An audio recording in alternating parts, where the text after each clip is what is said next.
வணக்கம் நண்பர்களே, இன்று நாம் பார்க்கக்கூடிய தலைப்பு வாழ்க்கையில் அதிர்ஷ்டம் உயர்வு. அதாவது ஒரு சிலருடைய ஜாதக அமைப்புப்படி என்னைக்காவது ஒரு நாள் என்னுடைய வாழ்க்கையும் அதிர்ஷ்டகரமானதாக மாறுமா, எனக்கு வாழ்க்கையில் உயர்வுன்னு ஒன்று வருமா அப்படின்னு கேட்டால் அதற்கு எந்த மாதிரியான ஜாதக அமைப்பு இருக்கணும் அப்படிங்கிறத நம்ம பார்க்கணுங்க. அதுக்கு முதல் பாயிண்ட் பார்த்திங்கன்னா, எப்பொழுதுமே ஒருத்தருக்கு அதிர்ஷ்ட வாய்ப்புகள் தேடி வருமா, வாழ்க்கையில் செய்யக்கூடிய முயற்சிகள் எல்லாமே வெற்றி அடையுமானா அதுக்கு முதல்ல பார்க்க வேண்டிய ஸ்தானம் அப்படிங்கிறது லக்னத்திலிருந்து பார்க்கும் பொழுது 9ஆம் இடமான பாக்கியஸ்தானம். சரிங்களா? அந்த பாக்கியஸ்தானம் நல்ல நிலையில் வலுப்பெற்று சுபகிரக அமைப்பில் இருந்து, முக்கியமாக அந்த 9ஆம் இடத்திற்கு குரு பார்வை என்று ஒன்று இருக்குமே ஆனால் நிச்சயமாக அவங்க அதிர்ஷ்டசாலிங்க தாங்க.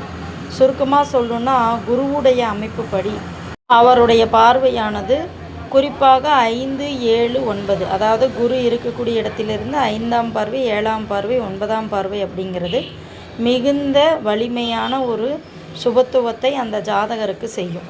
அப்போது அவர் உதாரணத்துக்கு ஒருத்தரோட ஜாதகத்தில் லக்னத்திலேயே குரு இருக்கிறாருன்னு வச்சுக்கோங்களேன், 5ஆம் இடமான குழந்தைகள் ஸ்தானம், 7ஆம் இடமான கணவர் அல்லது மனைவியை குறிக்கக்கூடிய ஸ்தானம், 9ஆம் இடமான அனைத்து செல்வங்களையும் பாக்கியங்களையும் அனுபவிக்கக்கூடிய ஸ்தானம்.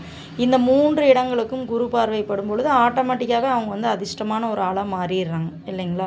அதே மாதிரி பொதுவாக குருவியுடைய பார்வை ஜாதகருடைய தனபாவகமான 2ஆம் இடம், அதாவது லக்னத்திலிருந்து பார்க்கும் பொழுது 2ஆம் இடம், 5ஆம் இடம், 7ஆம் இடம், 9ஆம் இடம், 11ஆம் இடம் ஆகிய பாவகங்களுக்கு குருவோட பார்வை ஏதாவது ஒரு விதத்தில் கிடைச்சிது அப்படின்னு சொன்னாலும் அவங்க வாழ்க்கையில் அதிர்ஷ்டசாலிகள் தான்.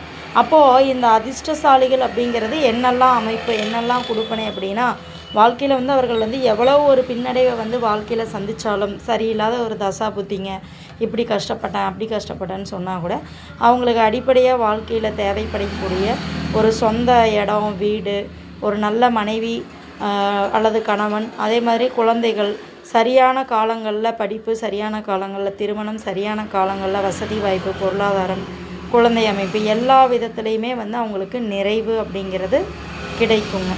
ஸோ இதுதான் மெயின் அமைப்பு. மொத்தத்தில் 9ஆம் இடம் சுபத்துவமாக இருக்க வேண்டும். அந்த 9ஆம் இடத்திற்கு குருவினுடைய பார்வை கிடைச்சதுனாலே அவங்க வாழ்க்கையில் அதிர்ஷ்டசாலிகள் அப்படின்னு நம்ம ஒரே வார்த்தையில் எடுத்துக்கலாம்.